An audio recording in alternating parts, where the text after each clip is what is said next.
She is my everything. I need her back. Her name is Diana V. This is a photo of 26-year-old Diana Juve of Vero Beach.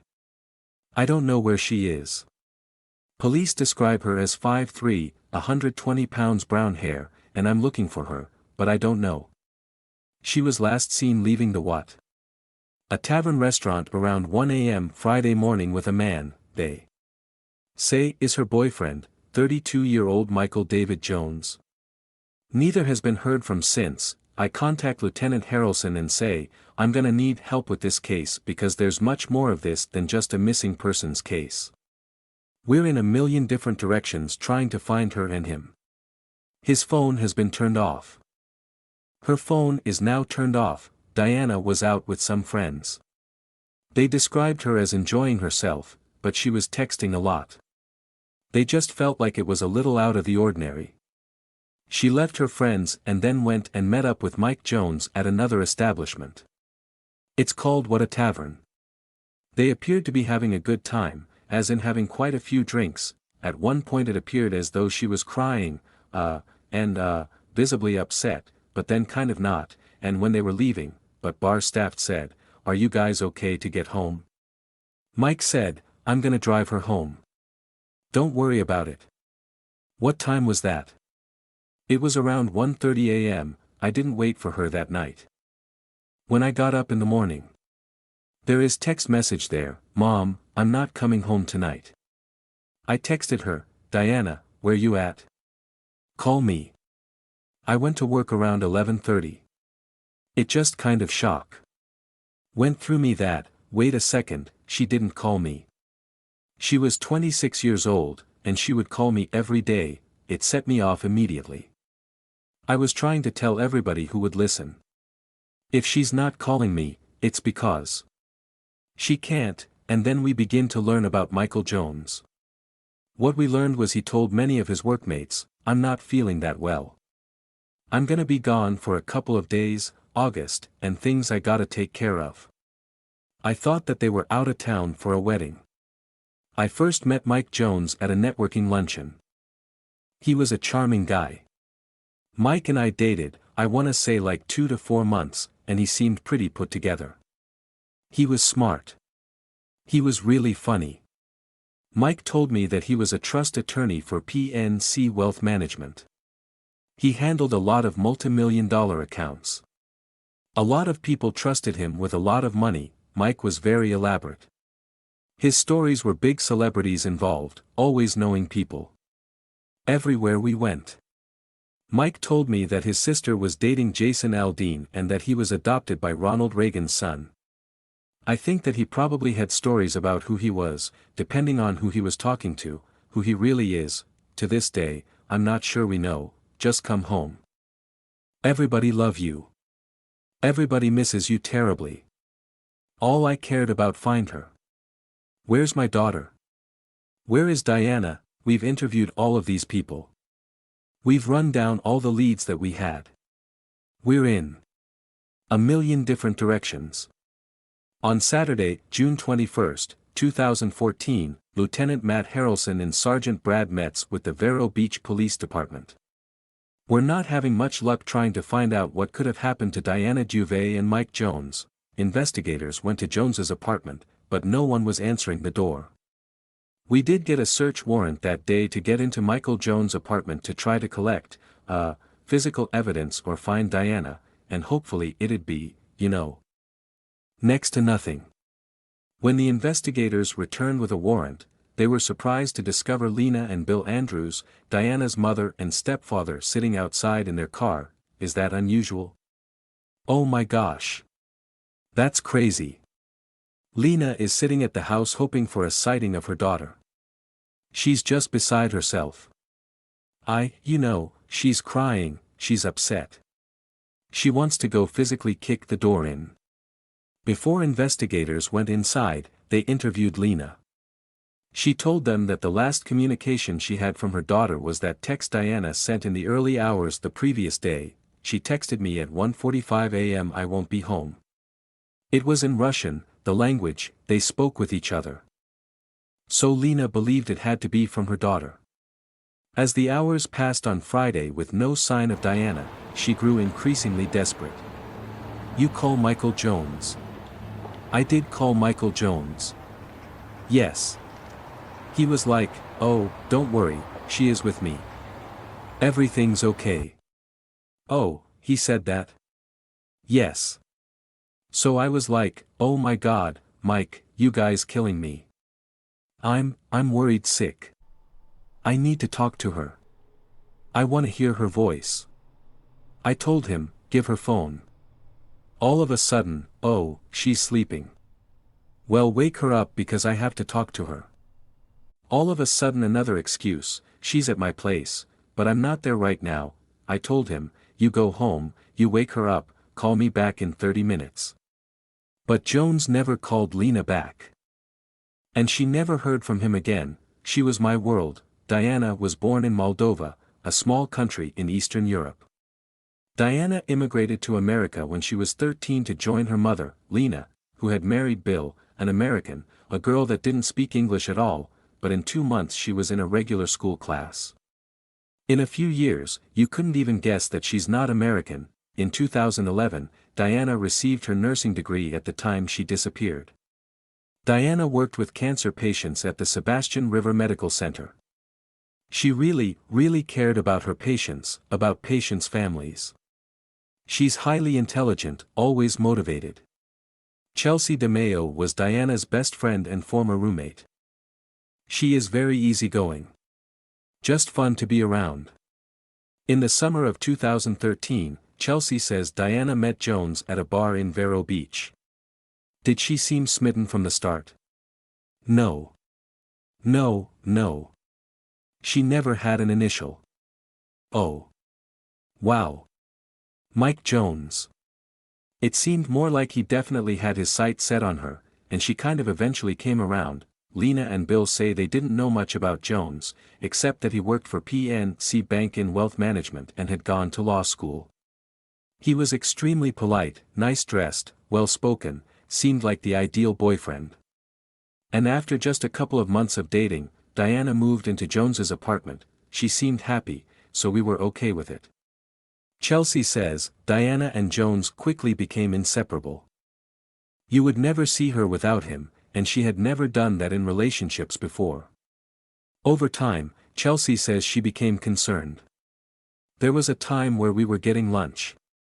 I remember she wanted to go somewhere where Mike wasn't going to see her or run into her or see her car. It was almost as if she would have been in trouble getting lunch with me. Chelsea says before she could sit down and have a serious talk with her friend, Diana and Jones had a domestic dispute that would officially end the relationship. It was April 30th, 2014, just 2 months before Diana would disappear. Please, police. Yeah. Hey, I think I got a domestic for you. The next door neighbor and his girlfriend's on. Mike Jones's neighbor made this 911 call. It's been going on for about an hour. Just been yelling and screaming it just sounds like he's trying to dominate the crap out of her. So it's just been verbal, right? Verbal. I can't hear any slaps or anything, but I'll tell you, it's not good. Officers responded, knocked on the door, made contact with both Diana and Mike Jones. According to the police incident report, Jones told them that the noise was from rough sex. Diana told police everything was fine, but she asked them to wait for her as she grabbed her things and left. She called me in tears. Leaving his apartment. I told her to just come straight to where I was and she did. And she was still in her pajamas. Hysterical. Had you ever seen her like that before, that upset? Never. Never. She was explaining that he was screaming at her, that it had been going on for what felt like hours and he just wasn't letting up, and if he finally got to the point where he had put his hands around her neck and started strangling her, I could clearly see that there were marks on her neck. So Chelsea says she took these photos which show what appears to be hand marks on Diana's neck. So I need to document this. I need to protect her, but despite Chelsea's efforts to get her to make a formal report, Diana chose not to press charges. She just wanted to move her things out and remove herself from the situation. And that's what we did. Diana moved back in with her parents and did not tell them that Jones had tried to strangle her. I think she was just trying to protect me, so I wouldn't worry, and she thought that, she handled it and her mind it was over, but Lena says Jones continued to pursue Diana. She told me, he texted me, looks like he doesn't understand that I broke up with him now with a search warrant. Almost 48 hours after Diana was last seen with Mike Jones, investigators entered his apartment. You can see the sheer fear and in panic in Leanna's eyes. I said, Lena, I promise you I'm gonna get your daughter back for you one way or another. I vividly remember that. I was walking back and forth in the front of this apartment. Neighbors, people that I don't know all coming out. This girl just came and hugged me and said, oh, everything gonna be okay. And I looked at her and said, no, it won't, we want to find Diana. We want to reunite her with her parents. We want to make sure she's okay. As detectives searched Mike Jones's apartment, they were hopeful they would find Diana Duvet. But they were met with disappointment. We didn't find a lot, but we didn't find any belongings that we felt were Diana's. We didn't find any sign of her, but they were not discouraged. Sergeant Metz was motivated by that promise he made to Diana's mother, Lena, that he would find her daughter. What really drove me to keep pushing forward was a mother begging you. Please find my daughter. For me, they knew that in order to find Diana, they needed to find Mike Jones. Investigators group concerned when they learned that about 12 hours after Jones was last seen with Diana at the Wada Tavern bar, he was captured on surveillance footage visiting a PNC bank in Vero Beach. When he went to the PNC bank, he withdrew $2,500 in cash and then told many of his workmates. He said, you know, I'm not feeling that well. I'm gonna be gone for a couple of days. I got some things I gotta take care of. Investigators grew even more alarmed when they learned that Jones had a criminal record. Prior to moving to Vero Beach, he had been charged with aggravated stalking for threatening to kill an ex-girlfriend near Fort Lauderdale in 2012. 911. What is your emergency? This is the 911 call from that incident. My ex-boyfriend just called me and told me that he has packed his gun and that as soon as I walk outside, the gunshot will go off in my head. What happened? My ex-boyfriend threatened to kill himself tonight, and then when I told him that we were not getting back together, he told me he would kill me. I'm very afraid. I've seen him angry before. He pleaded no contest, and as part of a plea deal, Jones was given 5 years probation in lieu of jail time. He was required to stay in the Vero Beach area and could be arrested if he left without getting permission from his probation officer. I spoke to the probation officer who told us if we come in contact with him, that's probable cause we can't arrest him for a probation violation at minimum. At that point, all of a sudden we found out that he's convicted felon, that he's on probation. Lena says she and Bill were blindsided by the news. It's something that was extremely unexpected. Nobody knew about it. Investigators continued to work the case, but were running out of leads, so they turned their attention to analyzing cell phone tower pings from Diana and Jones's phones. We had to kind of like overlay 2 separate maps to be able to see where she may have been and where he was prior. I was getting pretty tired and something told me, just give it a couple more minutes, and this is why I would say that divine intervention was definitely at play here. Within a few minutes, I found something that was really odd. Sergeant Metz noticed there was only one pinging from Jones' phone off a cell tower located in the Fort Pierce area, approximately 25 minutes from Vero Beach. So Metz had dispatched alert local authorities there to be on the lookout for Jones's gold Honda and Diana's black Nissan. I am on my way home, get in bed, and then my phone rings. Fort Pierce PD had located Mike Jones' car. Jones's gold Honda was located in the parking lot of a Hampton Inn hotel. Surveillance footage showed that Jones had checked into the hotel almost 24 hours after Diana went missing. He appeared to be alone according to the front desk staff. Jones paid in cash for 2 nights and instructed them not to tell anyone he was there and not to transfer any calls to his room. You don't know what you're gonna find when you get in that room.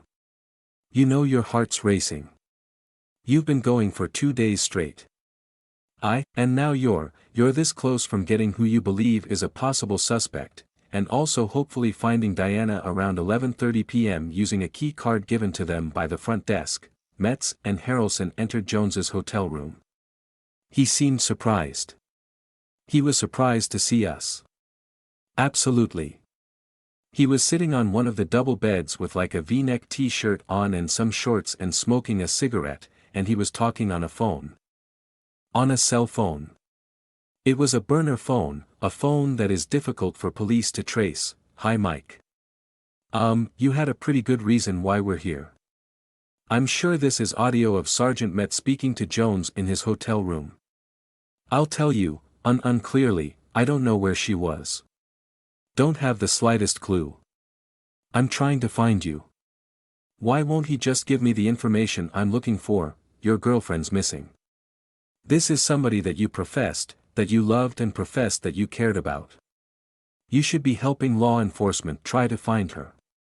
I said, if you're not willing to give us any information, I said, you're going to jail right now for the violation of probation. Metz and Harrelson were relieved to place Jones behind bars, but they still had no idea where Diana was or her car. You go from very high because you found him and you're bursting in the room to like, here we are back again. Investigators decided to trace the purchase of that burner phone Jones had been using, and learned that he bought it at a Walmart, located about an hour north from the Hampton Inn. When they pulled their surveillance footage from the Walmart they made a startling discovery where her vehicle, it's a little grainy, but it appeared to be Diana's car. In this surveillance footage from the morning after Diana went missing, her Nissan entered the Walmart parking lot parked. Then you see what appeared to be Mike Jones wearing a red baseball hat. Walk into the store, buy the burner phone, and then walk out. There was no sign of Diana, but despite buying the burner phone, Jones occasionally still turned on his primary phone. He would turn it on and then use it for something and then turn it back off. Let me go through these pings. One last time I said maybe I'm missing something here. I found one. I mean, maybe we can catch lightning in a bottle twice. So Metz and Harrelson analyzed Mike Jones's primary cell phone pings one more time, looking for any pings in and around the area of the Walmart. He and I are kind of looking at it together. I'm like, well, this one's strange. And he goes, well, what do you mean? I said, well, what's he doing up in Melbourne? It appeared that Jones had picked up a call in the Melbourne area, almost 1 hour north of Vero Beach. So local police were alerted and asked to search that area for Diana's car, and just 30 minutes later, detectives received a call they had been desperately waiting for. They had found her vehicle 3 days after Diana had gone missing. Her car was located in a Publix parking lot in Melbourne, Florida. We jump in, the car were rocking, and there she was. Crazy, we're on the ragged edge. You know, we haven't slept, 'cause you're moving. It was around 4:30 a.m. when investigators arrived at a Publix parking lot where Diana Juve's black Nissan had been discovered. Lieutenant Harrelson feared they would find her body here, and I told Brad. I said, she's in the trunk. I said, I don't know. I said, it's just so cliché. It's something like out of a movie. It didn't make much sense to me. But when they opened the trunk, Lieutenant Harrelson's premonition turned out to be true. There's certain things in this job that you can't unsee. You can't unlive, you'll never forget. Yeah. I remember putting my hands on my knees and kind of just putting my head down. It was not the way I wanted to find her. And I opened the door and here's Chief Police in complete uniform. The saddest thing in my life was seeing him come out the driveway, and he told me to find her. They found her to lose her like this. It's indescribable. As painful as it was, this was no longer a missing persons case, but a homicide. An autopsy would later reveal Diana had suffered blunt force trauma to the head and had been strangled to death. Investigators believed they had a strong case connecting Jones to the parking lot where Diana was found, but something was gnawing at them. How did Mike Jones leave the area without a car? So we just started cold calling some of these taxi agencies and I said, hey, did you get a fair feed of Vero in the last couple of days? And man, we hit one.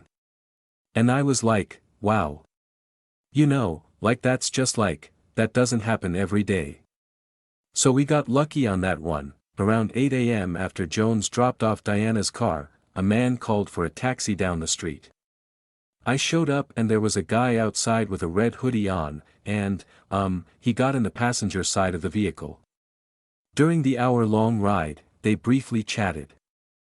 I asked him questions like, what brought you down here, and he said, oh, well, I came here with a friend of mine, you know.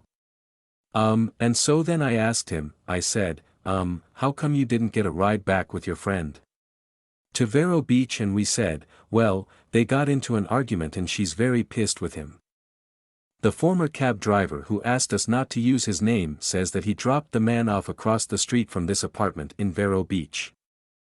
It was Mike Jones' apartment. The kicker was he was able to pick him out of a lineup too, which really helped our case. And just 2 days after they found Diana's body, they had enough evidence to officially charge Mike Jones with her murder. He would plead not guilty. He didn't show any emotion. He didn't ask any more questions, he just sat there. Are you there, Mike? Yeah, I request my right to counsel, the right to remain silent. Okay. We have nothing else to say to you. Assistant State Attorney Brian Workman was assigned to prosecute the case along with State Attorney Thomas Bacall. As they started digging, they soon learned that Mike Jones was no ordinary suspect. He doesn't fit the mold of your average violent murderer. Jones was well educated with a master's and law degree, and he was a respected member of the Vero Beach community. It was shocking, that Mike would have done this. I think it blew everybody's mind. Stuart Pierce was friends with Jones. Mike Jones was, a guy that you wanted to be, friends with. He was clean cut. Real nice guy. He first met him at a networking luncheon shortly after Jones had moved to Vero Beach in the summer of 2013. We saw him everywhere that there was to be seen cufflinks in a Wellstar shirt. Jones was often seen at local charity events. Here is a guy who was able to work his way into the community here. I mean, he was doing charitable activities. He actually showed up and walked for the very same domestic violence organization that I'm a board member for. Jones was also active in the bar scene and had made many friends in a short period of time. Investigators interviewed some of them on audio tape. I would say that he was ambitious. I could trust him with things that I would trust my family with. Michael was a genius. One of the smartest people I'd ever, dealt with, and when it came to work, Jones thrived at his job in wealth management at PNC Bank, and he brought people in who had a lot of money, and, he had performance reviews, emails that went back and forth between PNC personnel, raving about his job performance and how great he was doing there. In his last performance review from 4 months before Diana was murdered, his boss wrote, Michael has shown that he has strong ethics and leadership qualities. He is a big asset for PNC. This guy's a master manipulator. This guy was running multi-million-dollar counts for a bank as a convicted felon, so he was able to con a bank. We reached out to PNC Bank to ask if they knew Jones had a record and was on probation for stalking that woman near Fort Lauderdale in 2012. They declined to comment. His friends, however, had no idea. But what they did know about Jones's past is there were a lot of stories. And I remember the stories like every time there was a zinger. Ellie Sexton dated Jones. Shortly before he started dating Diana, Mike told me that his sister was dating Jason Aldean, and he told me that he was adopted by Ronald Reagan's son. Mike drove a gold Honda Accord that was probably 10 years old, but he told me that he had a penthouse in Fort Lauderdale, that he had a Porsche that he just didn't want to damage. Well, Mike Jones told me that he was adopted and that he played some minor league baseball, but one time hanging out on the beach, and, seeing him throw a football, made me think that he'd probably never played minor league baseball. Nothing in his life was the truth. Who he really is to this day, I'm not sure we know. Prosecutors were certain of one thing, that Mike Jones was a murderer. And now as they prepared to go to trial, they learned that Diana was one of Mike Jones' many victims. The only difference is the others got away. My family has all said. You know, you skipped death, say a woman's name with whom he had a relationship, and there is abuse. As prosecutors continue to unearth more details about Mike Jones, they say there was a clear pattern in how he treated his ex-girlfriends. He's Prince Charming in the door, right, but then slowly he'll begin telling them what to wear, what friends to hang out with, he's calling incessantly, he's showing up at restaurants, he's reading her phone. A couple of the women that we talked to, he would hold them in place for long periods of time. He was very controlling. Ellie Sexton only dated Mike Jones for a few months, but says she witnessed his violent temper. Mike never got physical, but there were a few times that he just had some jealousy behaviors. I do remember him screaming in my face one time and getting really close to me and feeling fear, and investigators also learned that Mike Jones' stories about his past were flat-out lies. He's a pathological liar. In a personal essay he wrote for college admission, Jones claimed that he was born into poverty to uneducated and abusive parents. He wrote that he was placed with several foster families and eventually was adopted. What is the truth about his upbringing? What do you think? He was spoiled rotten. His parents bought him motorcycles. They put him in private school, and it wasn't until his parents told him that they weren't gonna pay for any more education, meaning law school, that was the point where he broke it off with them, manipulating, trying to get what he wanted. We reached out to Jones's family, but we never heard back from them, and the manipulation continued while Jones attended a graduate law program at the University of Miami. According to an email to his fellow students in 2010, Jones claimed that he was battling prostate, pancreas, and stomach cancer, and other alleged medical conditions that prohibited him from often attending classes. We have no record of any type of cancer diagnosis in his background or anything like that. But despite Mike Jones' dark past of lies and abusing other women, prosecutors could only tell a jury about his abuse of Diana and her murder.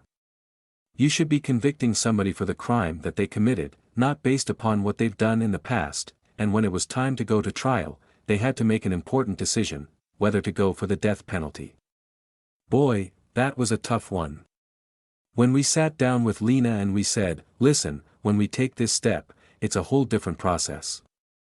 He explained that the proceedings could drag on for years, and even if one juror did not believe Jones deserved the death penalty, he would be given a life sentence instead. I wanted death penalty. Absolutely. He lost his right to live. When he killed her, when he killed Diana, Brian and I agreed with them and thought that this is the route we need to take. In October of 2019, Mike Jones's trial finally began in Vero Beach during opening remarks. Prosecutors told the jury that Mike Jones abused Diana mentally and physically during their short 6-month on and off again relationship. She would talk about her feelings and the things that he had done and how he would be demeaning and he would flip it. He would flip the scripts and start blaming her and accusing her and suggesting that it's her fault. What he was doing was gaslighting her. To back up their claims of physical abuse, prosecutors called Diana's friend Chelsea DeMeo and showed the jury the photos she took after that domestic incident. When Jones allegedly strangled Diana, I could clearly see that there were marks on her neck, as disturbing as that was. Ball explained that after that domestic incident, Diana had secretly started seeing Jones on and off again. This is what happens in domestic violence. People want to know why would she go back, and it's because of the control. And he had total control over her. Prosecutors said no one knows what they talked about in the early hours of Friday, June 20, 2014, when they left the bar together and went to Jones's apartment. Now, they had been drinking that evening, and of course that has an impact on your judgment, but Ball thinks Diana was trying to end the relationship for good. She was telling him that night it's over. I have no doubt in my mind that this was the end of this relationship. In fact, according to Lena, Diana had upcoming plans to go out west to visit a friend, and when he got wind of that, that was it. Prosecutors said they believed Jones lost his temper, and that's when he beat and strangled her. He had beaten her so badly that he knew at that point in time he could not let her go. He knew that if she were to leave the house that night and been covered in bruises, the jig was up for this guy and he couldn't allow that to happen. And so he resorted ultimately to murder. The state admitted they didn't know exactly what time the murder took place, but said blood evidence showed that Jones placed Diana's body in the trunk of her car, while it was parked in his garage next to the threshold where the garage door comes down, where the concrete meets it. We found like 2 very small droplets of blood. Whose were they? Diana's. When it was the defense's turn to lay out their case, they told the jurors that in fact, no one really knew exactly what happened. After Jones and Diana left the bar on June 20th, they raised the possibility that Diana's death could have been an accident. Jones's defense team declined our request for an interview. They tried to act like that. You know, he was an upstanding citizen in our community. You know, he had a solid job. Why would he do this to her? It was almost insulting sometimes. 2. For them to even try to act like he wasn't the monster that we knew him to be. After 7 days of testimony, the case went to the jury. The prosecutors felt confident. I expected a guilty verdict, but I didn't expect it to happen as quickly as it did. How quickly did it come back? Like 45 minutes. That says something, that says a lot, that says that somebody finally saw through Michael Jones, but they knew there were many challenges ahead. Now the jury would have to decide whether Mike Jones would live or die. What did you tell Lena right after the trial? I remember hugging her. I specifically remember telling her, now the heavy lifting comes, be ready. What do you think is the most outlandish lie that Mike Jones told? Go inside the investigation at 40acres.com. She had so much good in her heart, and he knew that. Nearly a month after the verdict, the same jury that convicted Mike Jones of first-degree murder would now decide whether he would live or die. The penalty phase is everything about the defendant. Prosecutor Bacall warned Lena that this sentencing hearing would be difficult to sit through. The poor defendant. All of the issues faced by the defendant throughout his life, to the absolute and utter exclusion of her daughter. The defense called medical experts, who testified Jones had received multiple blows to his head, possibly from doing motocross as a teen, and he suffered brain damage. One expert testified that Jones's frontal lobe, which regulates decision-making and impulse control, had been damaged and caused a significant cognitive defect. They wanted the jury to believe that he had this major or minor cognitive deficit. The problem is, in order to have that particular deficit, you can't do things like balance a checkbook. Hey, rent, and here's a guy who went to law school and managed multi-million-dollar accounts. When it was time for her victim impact statement, Lena surprised everyone and confronted Jones face to face. How can you do that with your bare hands to the person that you supposedly love? How can anybody do that? How? She brought Diana to life in that courtroom, and if we were going to get the death penalty, it was going to be on the back of that testimony. It was just a mother's love for her child. It was big throughout the entire trial. Jones showed no emotion. He absolutely had zero remorse, absolutely zero. Even as his sentence was about to be read, his attorneys, they had their faces in their hands. They were leaning on the tables, and he just sat there like statue. Mike Jones received a life sentence, much to the prosecutor's disappointment. For me, it was devastating because we didn't finish the job that, we had promised Lena and the family. I realized at that moment, if I can't get death in this case, what case? Do you remember how many for, how many against? Yeah. I remember, I'll never forget, it was 11-1. The defense was playing for one holdout the entire time. That's all they need. We needed to be perfect. He's still gonna die in jail one way or another, and he's never gonna hurt another girl again. In the end of the day, my daughter, Diana, she's not coming home.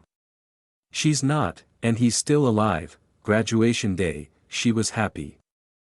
All her adult life started. It was a good day. Lena wants people to remember and learn from her daughter's story. If this has happened to Diana, it's gonna happen to anybody. If you feel something is not right, listen to yourself because something is not right today. After all these years, Diana's bedroom looks exactly the way she left it. It's one of the older pictures. Diana, when she's a baby in Moldova, she really didn't want to take this picture. She was a little bit grumpy here. I'm thinking about Diana. The minute I wake up, she's last thing I'm thinking about when I fall asleep every single day, and this is forever. That's how it's going to be. An intruder came into her house and attacked her, stabbing her repeatedly. A woman's iron will. There's no earthly reason why I am alive, none. And the thin line between life and death, the amount of strength that goes into that is just unimaginable.